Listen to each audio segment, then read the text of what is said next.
You ask Tiger to solve. This deals with linear equations with one unknown. The final result is p equals -3. Let's solve it step by step. Group all p terms on the left side of the equation. Subtract 4p from both sides. Group like terms.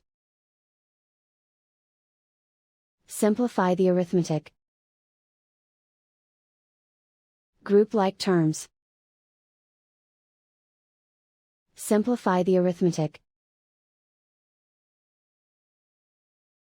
Group all constants on the right side of the equation. Subtract 2 from both sides.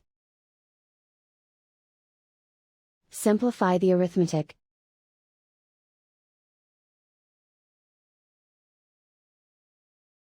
Isolate the p. Divide both sides by 4. Simplify the fraction. Find the greatest common factor of the numerator and denominator. Factor out and cancel the greatest common factor.